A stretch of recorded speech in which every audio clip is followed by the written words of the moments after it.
So good afternoon or good morning, depending on where you're joining from. And thanks for tuning in with us today.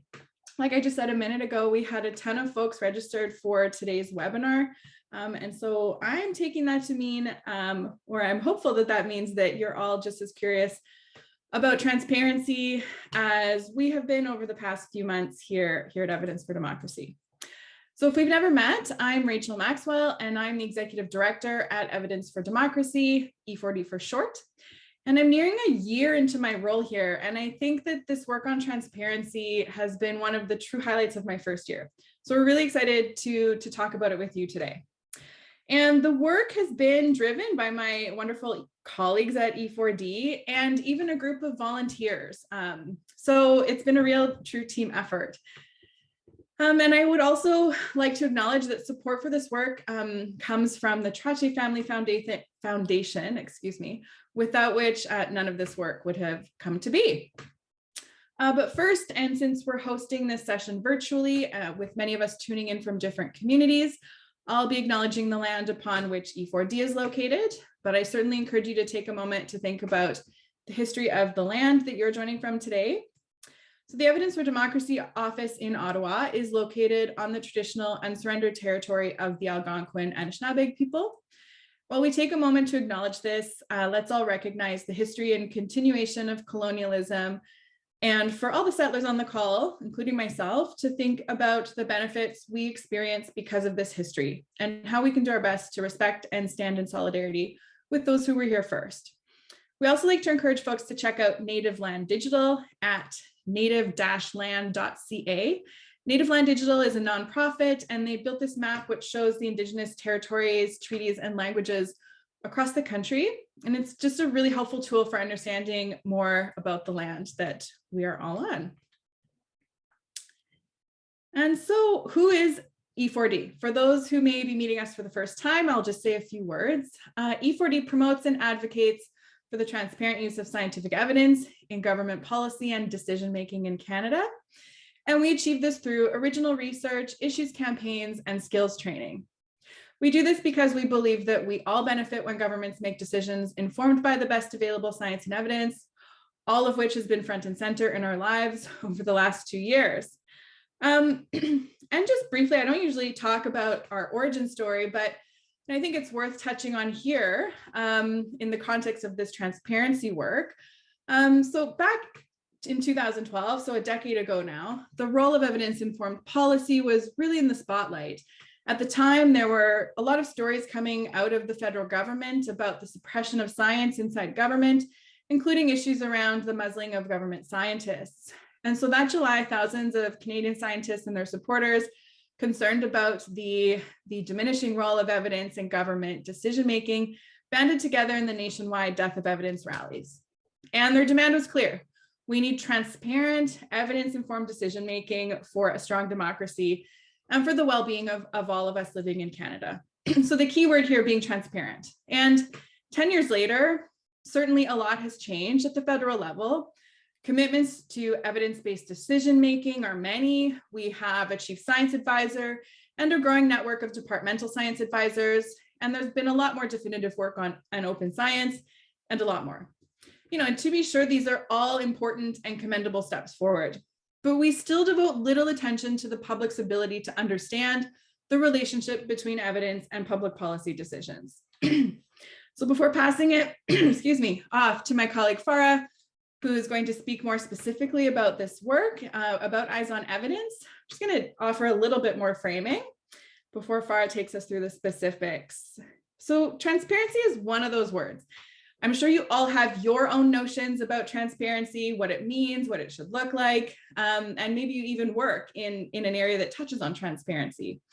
It gets talked about a lot. It gets thrown around in debates as a sort of silver bullet to solving a variety of issues between government and the public.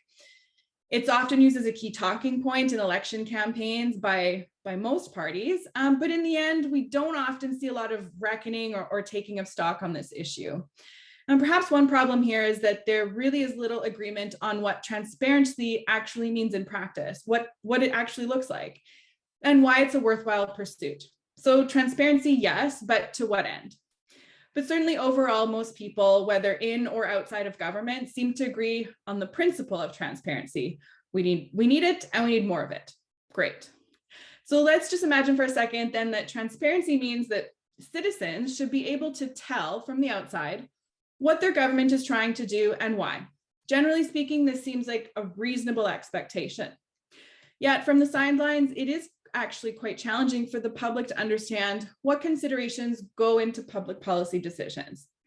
This issue, it's not a new issue. It certainly existed for many years, but we've really run into it head first in the context of the COVID-19 pandemic, where people from all backgrounds and walks of life have tried to understand the constantly evolving decisions impacting their lives. So in Eyes on Evidence, we attempted to answer the question, can the evidence behind policy decisions be found by the lay public? And before I pass it over to Farah, one last comment. Through this work, we've learned to keep asking or saying transparency, yes, but to what end? And I think there's certainly a variety of possible rationales here, many of which are probably good and strong, but one that comes up a lot for us and in our conversations with government and with a variety of folks who have a stake in transparency is that transparency can help build trust between our democratic institutions and the public. It's a big ask, I realize that, and easier said than done perhaps, but being upfront about evidence shaping and justifying public policy is one way for governments to demonstrate that they trust the public to understand the realities of an issue, even when certain decisions are being made within margins of uncertainty or contradictory evidence or even gaps in knowledge. And certainly given the challenges that we're going to be facing in the coming decades, I think it's worth getting a lot more comfortable in admitting that there are no absolutes, not in science and not in public policy, but that we are making decisions with what we know and don't know at a specific moment in time. So I'm going to leave it there because I don't wish to scoop any of Farah's remarks, and I probably already have. So let me introduce my colleague, Farah Quasar, who has been the driving force behind Eyes on Evidence. Farah joined E4D in December of 2020 as a researcher, and then in 2021, much to my excitement, took on the role of Director of Research and Policy. Prior to that, Farah completed a Master of Science at the University of Toronto, where she carried out DNA sequencing to better understand neurological disorders. She's written about science for various media outlets. She co-founded the Toronto Science Policy Network and currently serves on the inaugural Youth Council of Canada's Chief Science Advisor and the 500 Women Scientists Leadership Team. So I'm so pleased to pass it over to her. Farah. Awesome. Thanks so much, Rachel. And you did scoop up a few of the things that I'm going to say, but that's all good because I can add on to it. So kind of echoing what Rachel said, we all do benefit when governments make policy decisions informed by the best available evidence. And here I just want to flag that, scientific evidence is just one way of illuminating kind of the realities of an issue. Evidence helps challenge what we might think is common sense, and it helps policymakers think about, decisions for who, what, where, why, and for whom. And as Rachel's already flagged, our work at E4D, if you've been following along for almost a decade now, we've really been focused on closing the gap between decision makers and the best available evidence. And we've done this through research, through training, and through even more training that we're going to be kicking off next week. But importantly, that call for evidence is not just being driven by individuals or organizations like us, it's also being driven by policy actors. And specifically, I'm going to turn to the mandate letters as an example. So under Prime Minister Justin Trudeau's tenure, mandate letters issued to the cabinet in 2015, 2019, and 2021 have all included references to using the best available science or using evidence-based decision-making. On this slide here, you can see a screenshot of the mandate letter for the Minister of Innovation, but the same references can also be found in mandate letters for other ministers, whether their work concerns transport or public safety. And during the pandemic, we've seen governments make some extraordinary decisions using the best available and incomplete evidence. Here you can see a screenshot of a piece from the CBC News, which points out that, new data suggests Canada's gamble on delaying, mixing, and matching COVID-19 vaccines paid off. So we've seen some incredible decisions made. But we've also seen the public, including experts, including members of the lay public, also struggle with trying to understand, the evidence, the reasoning behind decisions. I'm cherry picking an example here, but here's another piece from CBC News, which shows that the federal health minister penned a letter to Alberta asking for the science behind the plan to lift COVID-19 rules. But none of this is new, and none of this is just restricted to the COVID-19 pandemic. We've struggled before and a lot with trying to understand why certain policy decisions are made, what evidence is being used. But we've run into this issue, especially repeatedly during the COVID-19 pandemic. So it really raises this question of, without transparency, how can we assess progress in evidence-informed decision-making?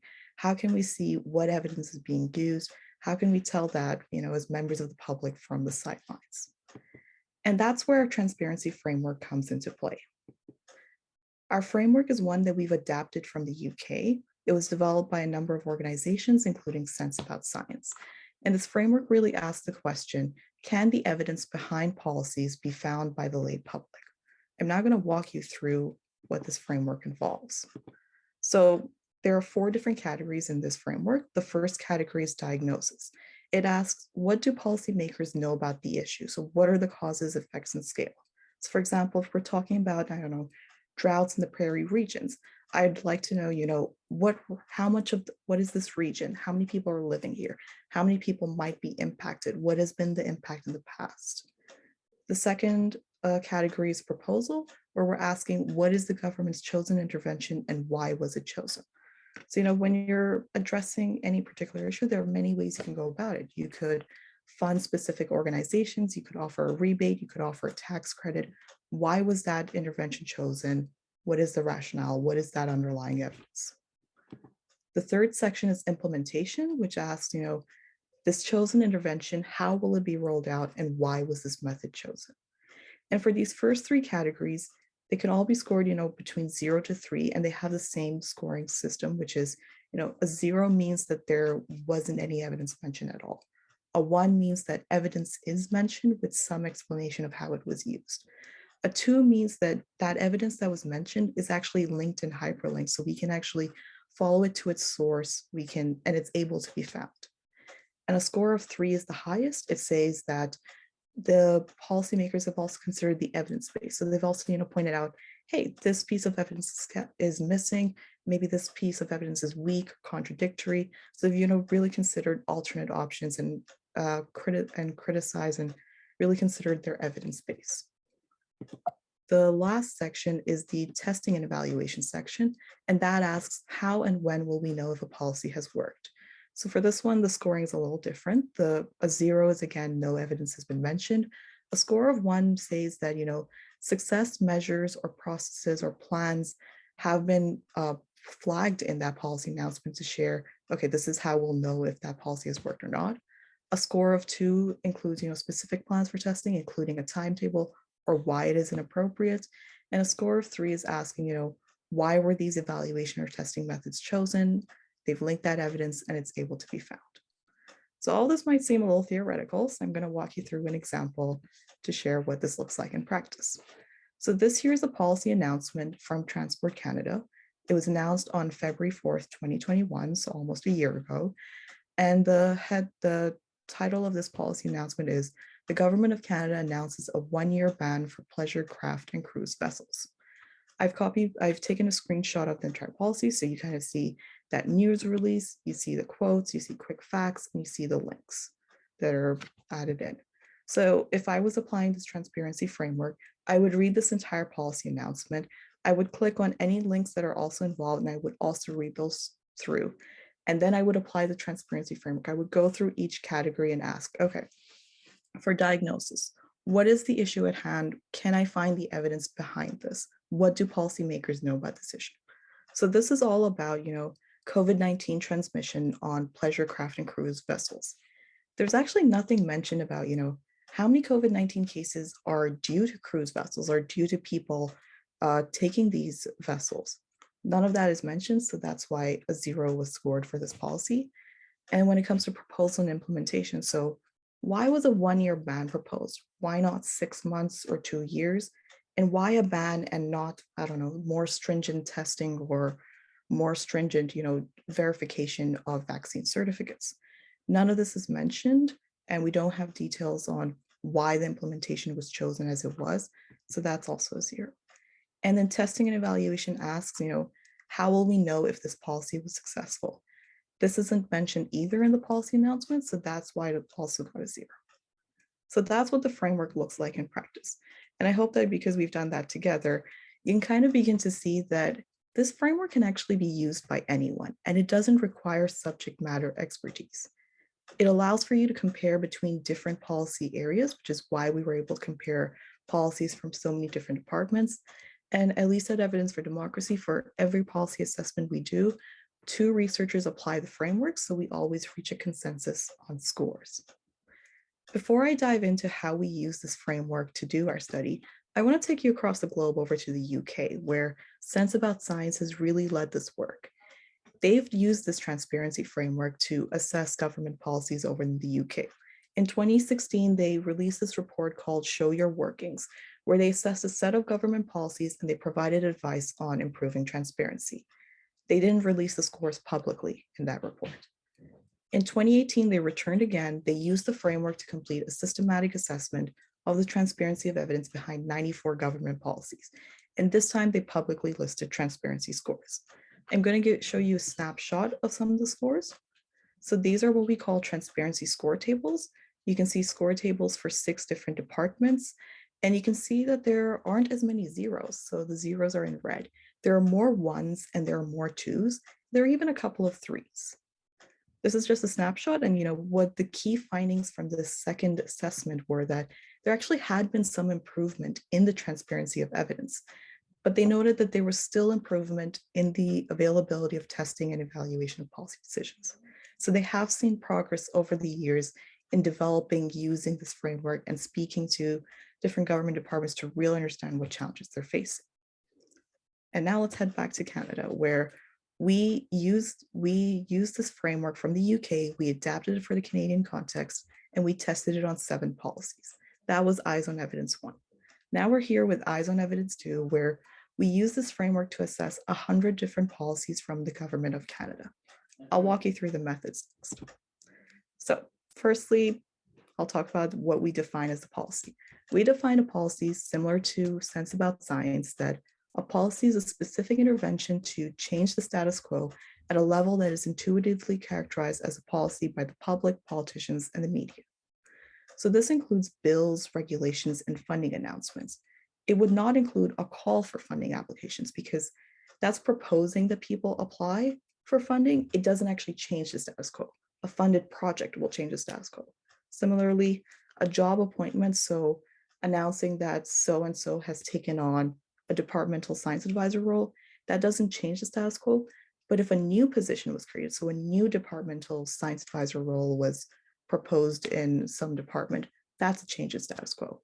Similarly, a report release doesn't change the status quo, but if that report release is accompanied with a change in policy, that would be considered a policy under our definition. And in terms of collecting policies, we only collected policies that were the point of first announcement. So the first time the public got to see this policy decision.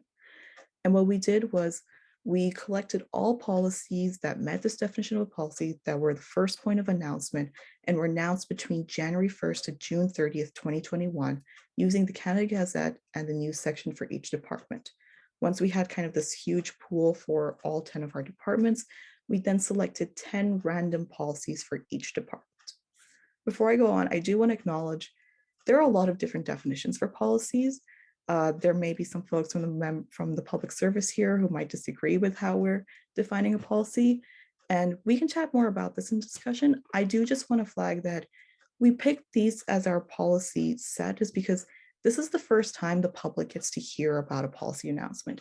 If you, for example, receive a press release, if you receive a link at a press conference, it would always lead to the news release, the news announcement from the Government of Canada's website. And that's really the first time where the public has a chance to read about a policy decision and figure out, okay, why was this decision made? What evidence was used? And we do acknowledge that, over time, policies have more details. It becomes more clear, perhaps more of these pieces of evidence will pop up, but this is the first time the public gets to see the announcement, and that's what we looked at. And diving straight into the results, really the key of finding that from our report is that we found that policy scored low on the transparency of evidence usage. I'm now going to show you the different score tables. So on this slide, you can see score tables from Agriculture and Agri-Food Canada, from Canadian Heritage, from Environment and Climate Change Canada, from Fisheries and Oceans Canada. I'm not going to walk through every single policy because that's 40 policies on this slide alone, but you'll notice that there are a lot of zeros. There are some ones, and there are even fewer twos. Similarly, if I show you the next 4 departments, so Global Affairs Canada, Health Canada, Natural Resources Canada, and Innovation, Science and Economic Development Canada, you're seeing the same trends. It's still a lot of zeros and ones. The twos are very rare, and the threes don't pop up at all. In the last 2 departments, it's the same.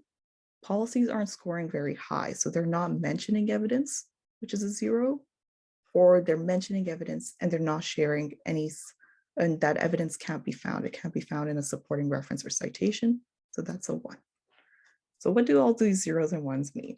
So as I said, the policy scored low when it came to transparency of evidence usage, which in other words means that it's very difficult for members of the public to find the evidence behind government policy.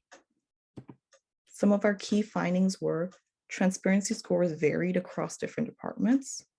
There were actually only 3 policies which scored at least a 1 at minimum in each section. And there were a total of 19 policies which scored poorly, so they received a 0 for every section. And we also found that no policy in any of their sections scored a 3, so they did not assess their evidence base critically. There were also some trends across the different framework sections. So if we start with diagnosis, where we're asking, what do policymakers know about the issue? The results were split fairly evenly. So half the policies got a score of 0, or half the policies got a score of 1, and there were a few rare 2s.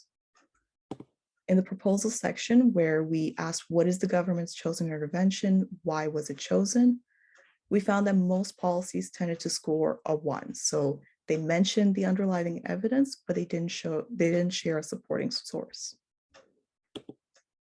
In implementation, we found that most policies scored poorly, so they received a 0. No, they received a 1. Yes. No, they received a 0. I'm getting numbers mixed up.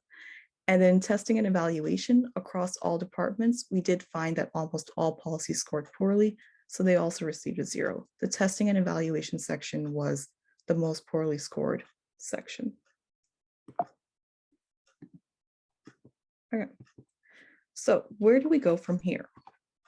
Well, firstly, I do want to acknowledge that the transparency framework is not a perfect measure. Our framework isn't assessing the quality of evidence. And just because the evidence behind a policy decision can't be found, it doesn't mean that that evidence doesn't exist or that it wasn't considered in the policymaking process. But it does pose a bigger question.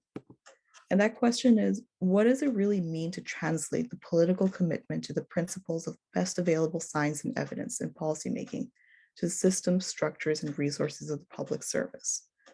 How is this commitment to evidence-based decision-making that we see in the mandate letter being translated into the inner workings of public service? It's a big question. We don't have the answers yet, but what we do know, and I would welcome all of you to weigh in, but what we do know is that our work on this space is far from over. It's clear from the pandemic that the public demand for evidence has never been more in focus. And as you've likely seen over the past few weeks, especially with the recent protests in Ottawa, keeping this work at a federal level is insufficient in a federated democracy. Policymaking is shared across multiple domains. So we will turn our eyes next to the provincial level, where we will be carrying out transparency assessments in 2 to 3 provinces, similarly looking at science-based departments. And importantly, we understand that, we're doing this work from the sidelines. We're not seeing the inner workings of government departments. So that's why we're also engaging in discussions with members of different federal departments and agencies in the study or not in the study to better understand what internal challenges may impact transparency. If that's you, please email us. We've already had some really interesting conversations which have given us some valuable insights. With that, I'm going to stop talking and I'm going to thank you all for tuning in. I can see that questions have been rolling in, so excited to dive into them. Yeah, thanks, Farah. That was awesome. I'm gonna look, there's a few questions. So I'm gonna look in the chat first. Sorry. Okay. Okay, so question here. So strictly speaking, the tool was applied to a document. In every case, that document was the first announcement, which I suspect was a press announcement. So my question is it appropriate to apply the tool to a press announcement? After all, the press announcement is the tip of the iceberg. For many policies, there are dozens of background documents on which that announcement is based. So what your tool assesses is the extent to which the evidence underlying a policy decision is explicitly articulated in a press announcement. So this is a long question here. Going from that measurement endpoint to inferences about policy, transparency requires considerable extrapolation. And is such extrapolation justified? Mm-hmm. All right, I will try to answer some of these questions. That's a really good point, and it's something that we've heard raised in our discussions with the different federal departments and agencies.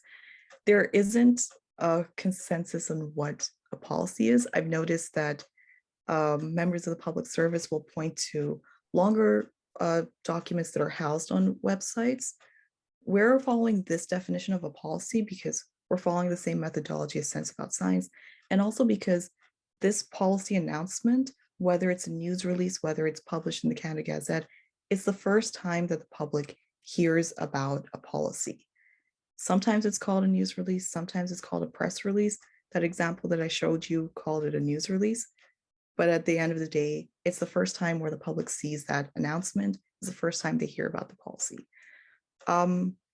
For all the 100 policies that we did look at, there was a lot of accompanying information. There were backgrounders, there were reports, or there were regulatory statements. So all of that context was there. That evidence that, well, the evidence was sometimes there, that context behind the decision, pointing to the final text of the bill, that was all in there. Let me look at that question again.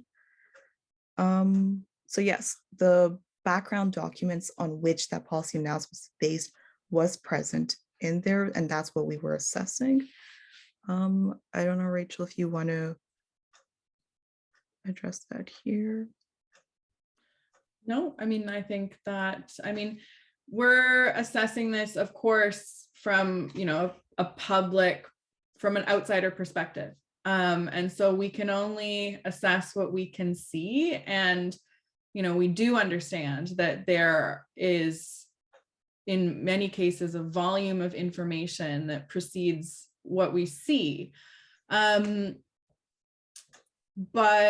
it's sort of, in terms of how we communicate with the public in that sense, without some information around, diagnosis, for example, some of the statements and documents come off looking just more like value choices rather than choices that have been well thought through and predicated on evidence. So it's tricky, and of course there is a question around what is the appropriate what is the appropriate level of transparency, because we're certainly not in a position, we're not advocating to show every single detail that goes into a decision. That's not necessary, that's likely not going to be helpful to individuals trying to understand why a decision was made. And we don't have answers at this point around what is the appropriate level of transparency. And from our conversations with folks in government, they don't either. Like, so it's really, it's, transparency is certainly a work in progress. It's not, and we understand that.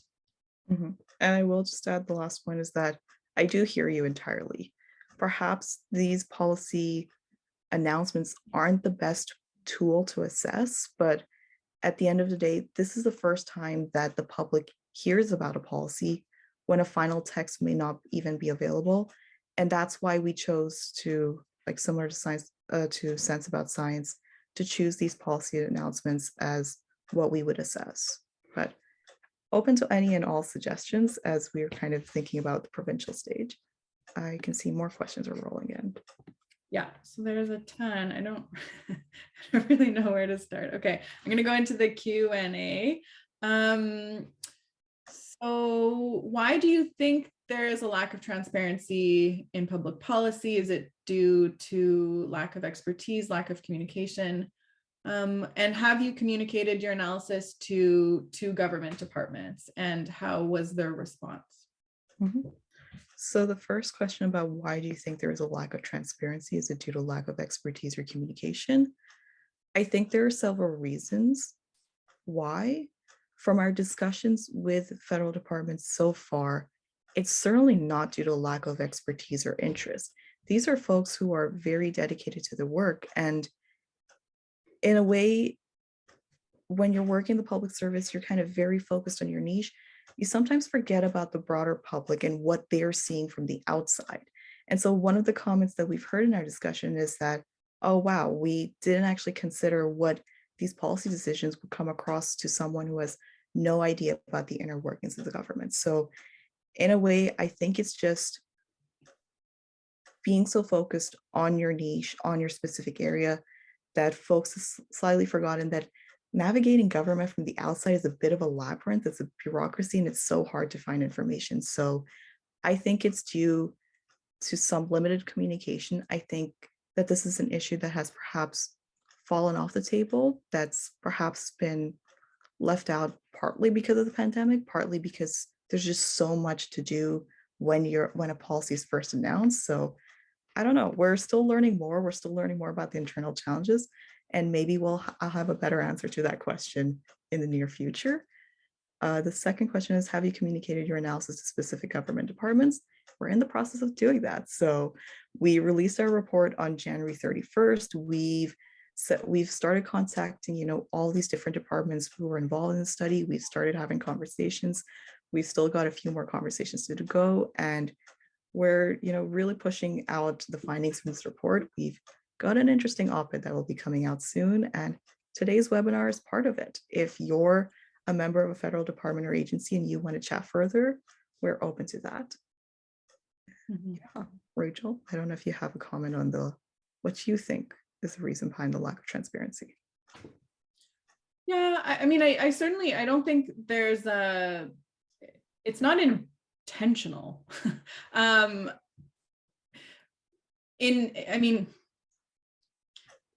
Not in like a malicious way. There, in some of our meetings, we have heard that there is a concern around communicating too much information to the public, and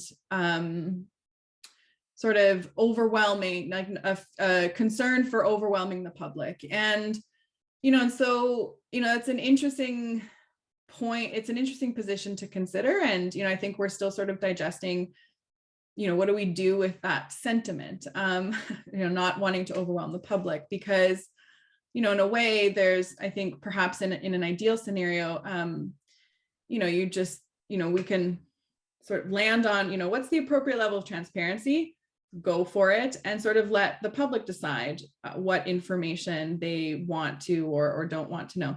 Not everybody, because not every single citizen is going to be interested in these things. But at least giving people the opportunity to scrutinize that relationship between evidence and public policy, it's I think there is a benefit there to be examined. And I think if you use the example of the pandemic, the public has had to deal with in real time, constantly evolving information on, so many things and a lot of complex scientific issues and evidence and incomplete evidence, changing evidence. And, in the end, Canada has been very fortunate in that we've still had, we have very strong vaccination program. And, people in a way, I think the governments need to sort of just trust the public a little bit more to handle information. Do we need to be putting on white gloves to deal with the public? And so it's a big question. It's a cultural question too when it comes to bureaucracy. But yeah, I'll stop. Okay, I'm going to go back to the chat. Do you intend to eventually develop a collaborative working relationship with government to increase transparency before policies are announced? If so, will that enable your work to be transparency to be proactive rather than reactive? I mean, that's an awesome question. I think that we are hoping to speak with all the federal departments and agencies first to really get a good picture of what these different internal challenges are. But one thing that has been mentioned is that, these policy announcements, they're kind of a shared domain between the folks who are helping develop with the policy, plus the folks on the communications and public relations end who get that policy announcement out there. So they're kind of two folks to work with here as we're kind of getting a bigger picture of what the internal challenges are. We'll figure out where the next steps are, but I completely agree on being proactive rather than reactive. As we're having these discussions, as we're speaking to you and to all these different folks, we're beginning to assemble a toolkit of best practices. So how do you actually include that evidence? How do you avoid overwhelming the public? So we're really trying to assemble that and put it out there so that when we return, if we return for a second transparency assessment, we'll hopefully get higher scores across all departments. Okay, I'm going to go back to the Q&A. So the report comes at an interesting time when the federal government is undertaking a review of the access to information regime, as well as facing issues concerning overzealous decisions to redact or exempt information provided to access requests. So in the absence of transparency, other tools such as access to information are being used by researchers, media, and so forth to try and discern government decision-making. Does E4D view resistance to access to information as part of a systemic problem concerning transparency in federal policy? I mean, so transparency means a lot of different things to different folks, as Rachel mentioned at the beginning. Some folks think of transparency as, the Access of Information Act. I think it is one side of the coin. I do not have any expertise to really comment on this matter, but yeah, there's so many ways to approach the issue of transparency. I don't know if Rachel has comments here. No, I mean, yeah, it's a tough question. And yeah, we haven't, our work hasn't focused on the access to information angle. We're focused on, this work is focused on proactive disclosure rather than, reactive or, disclosure upon demand. So I don't know. I don't think we've answered the question, but. Sorry, we're not the experts on this question. Another question in the chat. Is there subjectivity as to what is considered evidence through the tool? So for when we're carrying out these transparency assessments, we define evidence as any type of data or analysis. So that includes qualitative and quantitative data. And we found that, government documents, they use a variety of sources of evidence, including academic literature, so peer-reviewed publications. They use government reports. They use data collected and analyzed both in and outside of the government. And they also use results of consultation. So that included submissions from stakeholders and results of engagement with different Indigenous groups. So that's what we used in terms of what counted as evidence. So we had clearly defined it, and whenever assessors were using the tool, we kind of had that shared definition of evidence. So I don't think there was subjectivity. Honestly, with so many policies scoring zeros and ones, we were kind of just looking for evidence to be mentioned in the first place. Oh. I'm going to go back to the chat. So are there costs, even in terms of public trust, to articulating the evidence on which policy is based? And might those costs, real or imagined, go into the decision of what to present? Mhm. That's a big question. I mean, we at Evidence for Democracy have always been kind of saying throughout this work is that transparency isn't really the end goal. It's really just a first step towards fostering public trust. And during the pandemic, I think Rachel's mentioned this a few times, is that when governments were upfront that, making decisions about vaccines with incomplete and best available evidence, like the public saw how messy it was. And yet today we do have one of the highest vaccination rates in our country. So being upfront about how messy the policymaking process is, about how difficult it is to make decisions, doesn't take away from public trust, but it lets the public, critically look at a policy decision, understand what considerations went in, and decide, where they're standing with this policy decision, whether they need more questions, whether they're going to follow up with decision makers. So we've seen kind of the benefits of being transparent in public policy making. I don't know if I can point to costs with articulating evidence. It's a really interesting question. Yeah, I mean, we also recognize that there are certain announcements that are dealing with information that simply just can't be shared. Perhaps, whether it's, a humanitarian crisis situation and there's, delicate information. And so the cost, so to say, of releasing, being transparent on that is a risk. It's too high. And so, that makes sense. So, but I think for the most part, not that those are necessarily outlier situations, but, I think the situations where there's like more of a cost are perhaps not as common as sort of standard issue policy announcements, if that makes sense. Yeah. We could be wrong.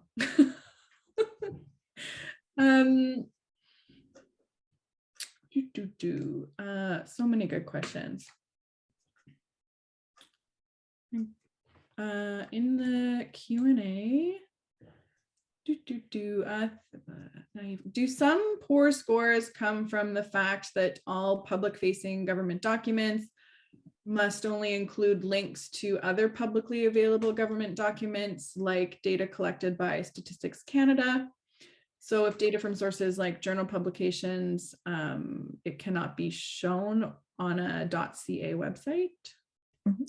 So from the 100 policies that we assessed, we saw many types of evidence being linked in. So sometimes they were just mentioned as quick facts, without any accreditation. Sometimes there were external links. So there were external links to published reports in the Government of Canada websites, to the people, the organizations that were funded, and to their external websites. So I've seen a lot of different sources that were cited. I don't know if there's a limitation. I don't think there's a limitation to just .ca websites, because we saw a lot of links that did not lead to .ca websites. And Statistics Canada, sometimes Statistics Canada was cited as a source, but it certainly wasn't the only one. So in short, there were a lot of different types of sources. Mm-hmm. Yeah. I'm still in the Q&A here. Typically, a policy announcement or decision is preceded by an issue or discussion paper and consultations. So ideally, the policy announcement should score a 4 across the board. But if there is more transparency to be found before the announcement, then the challenge becomes how to make the announcements better. I love the way that you're thinking because that's really what we're thinking about too. From so many of our discussions, members of the public service pointed out, hey, there was actually this public consultation and this that happened before this policy announcement was made. And that's awesome. That could be placed in the backgrounder. It could be placed in an associated link. It could be placed in kind of, if you want to learn more about how this policy was made, head here. And we did see some policy announcements that made great use of that. They said, this is the public consultation that informed it. Here's a backgrounder if you want to learn more. So there are definitely ways to include that context. We just didn't see a lot of that background context happening in the 100 policies that we looked at. Sort of related, I'm going to stay in the Q&A here. One of the major issues may be internal efficiency and timing. So there are multiple levels of approval to go through to get a news release published, and sometimes not all elements of the policy are set in stone. For example, how it will be evaluated. So when the announcement is planned. So the simpler those documents are, the simpler it is to brief up and get approvals, especially if multiple people need to approve. Well, there isn't a question there, but that's a really good point to flag. Another person recently flagged to us, even in policy briefing notes that are created internally in the federal public service, as they kind of go up the food chain, the references are lost.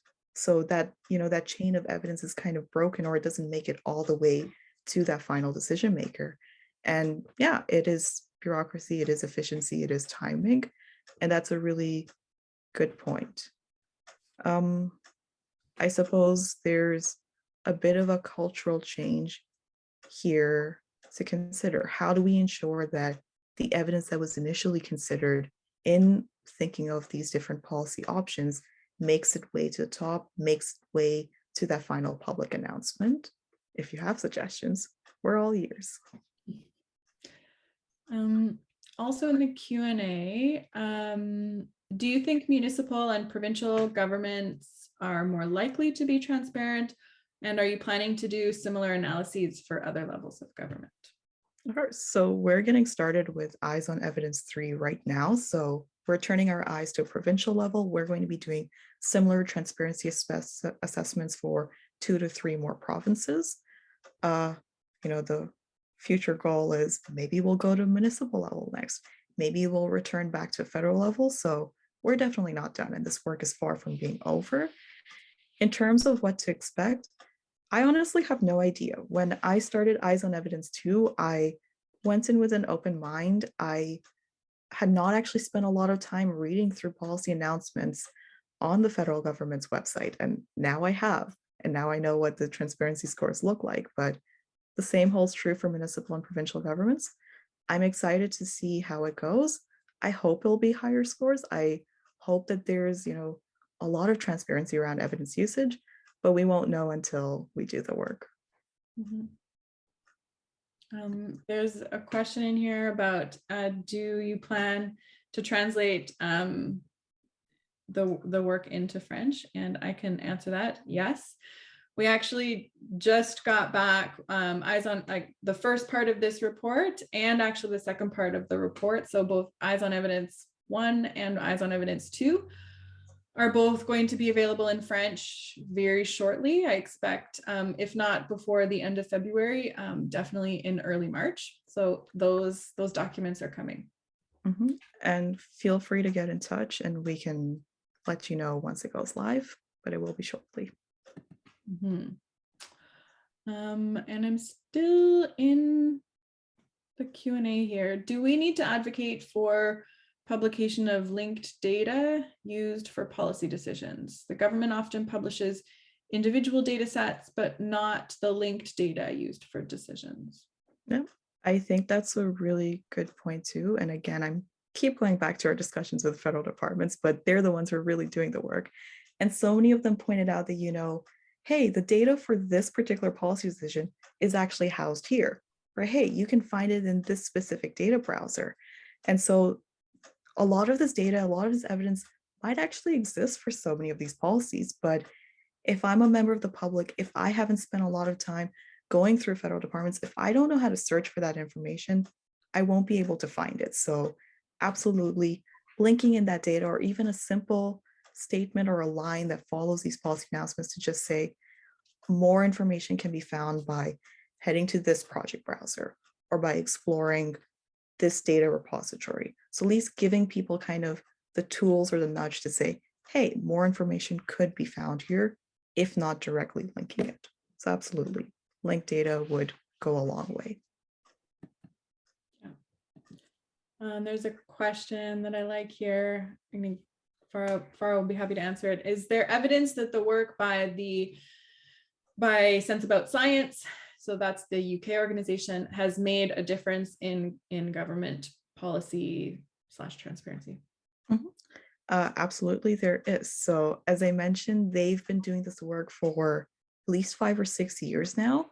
Their first report was released in 2016, where all they did was share general advice about how to improve transparency of evidence usage.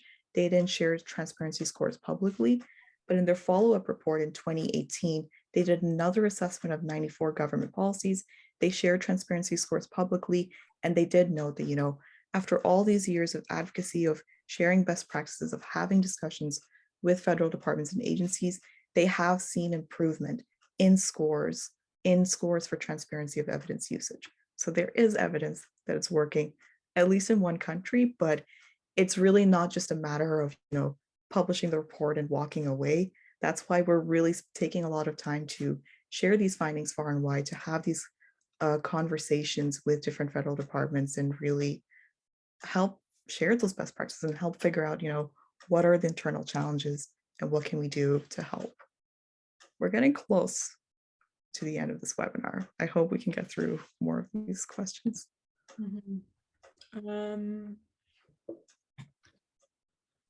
Okay, there's another one here in the Q&A. All policy decisions take place in a high dimensional optimization space, of which scientific evidence constitutes only one of the inputs. Yes. So suppose evidence underlying a decision was completely presented without knowing how candidate decisions scored on these dimensions. Is the public actually better equipped to pass judgment on the legitimacy of policy decisions? Without such information, is there not a risk of the public drawing an incorrect inference about the extent to which the decision followed the evidence? Perhaps this is a tangent, but I do want to point out, so our transparency framework is not judging the merits of a policy. So a poorly founded policy or a well-founded policy, we don't know, we're not judging the merits. All we're assessing here is, can we find the underlying evidence for that policy decision? And really, transparency is that prerequisite before we can kind of even begin to think about the legitimacy of a policy decision, whether the merits are well-founded. So that's kind of the first step. Do you have any additional thoughts, Rachel? I mean, I guess on the last part, without such information, is there not a risk of the public drawing an incorrect inference? I mean, of course, that's a risk. I mean, that's a risk in practically everything. People can, and people are all people are actively making incorrect inferences all the time about policies, about science, about so many things. So, I don't, but I guess, from where we're coming at it is it a reasonable expectation that the public should be able to understand why a decision was made and upon what considerations that decision was based? And it's a very nuanced question, but I think it is a reasonable expectation that we should be able to understand what the government is proposing to do and why, and accept, in a sense, that there will always be individuals who will misinterpret information. That's going to happen whether or not there is more transparency or not. Mm-hmm. I love the question from Fiona. I feel like that's a good closing question. Sure. Have you contacted sitting members of parliament regarding your work? It seems to me this would be exceedingly useful to them when they get questions about policy announcements from constituents as well as the media. So we are in the process of contacting members of parliament. We've just prepared kind of lovely postcards to send off with key findings from our study. And if you're a member of parliament who wants to speak more, please get in touch with us, because absolutely it's not just an issue for within the public service. It does also affect kind of, our elected representatives who in some cases are ministers overseeing some of these departments. So we're absolutely going to be in touch with members of parliament very shortly. And I know there's a question here in the Q&A that I didn't get to, but which is about, do you have any suggestions for professors for helping share their expertise with policymakers or influence policy more generally? Farah, did you want to take that? I mean, firstly, please do check out, our past training or toolkits and our past research. Perhaps Nada will share a link in the chat, because we've done a lot of work in figuring out what are the challenges that policymakers, that elected representatives face. In terms of practical suggestions, I would say consider getting some training, take part in training that's hosted by a science policy organization, whether it's Evidence for Democracy or the Canadian Science Policy Center, or one of the many incredible science policy groups such as Science and Policy Exchange. They're leading a lot of this training so that you can figure out what is the best way to translate your research findings and share with policymakers, given lack of time, skills, and tenure track incentives. I wish that academia incentivized taking part in policy more. I'm hopeful that this is something that's being recognized now, especially because of the pandemic and just how much scientists and doctors and experts have taken part to engage with media and policy. So I hope that that will change. But in the meantime, I would say figure out what your goal is when it comes to policy engagement. Is your goal to simply get the word out? Are you hoping to influence a discussion? Or you do want to weigh in on a specific policy that's being developed, and figure out what's the best way to engage? Perhaps it's taking part in a public consultation. Perhaps it's setting up a meeting with your elected representative. Maybe it's reaching out to a specific federal department. So kind of figure out the goal, figure out how you want to, what is the most effective way to achieve that goal, whether you're going all out, whether it's an op-ed or so on. And, reach out for help. You can contact us, you can contact so many different experts. And even in the chat, you can see that universities have media relation officers who are happy to help academics reach the media and government relations folks. So there's a lot of help out there. And you can see the link to past E4D trainings and toolkits if you want to learn more. Yeah. Thanks. That's a great way to end this. And I do see there are some other comments here about some other related work from others. So thanks for dropping that in the chat, and we'll certainly take a look. But I think, we're right at time. And so, thanks Farah for the excellent presentation, and of course for leading this work on our end. And thanks everybody for joining us for this webinar today. And, as Farah's mentioned now a few times, don't hesitate to get in touch about this or anything else that we're doing. So have a great afternoon, everybody, and we hope to hear from you soon. And thank you for all the lovely questions. They were awesome. Thanks.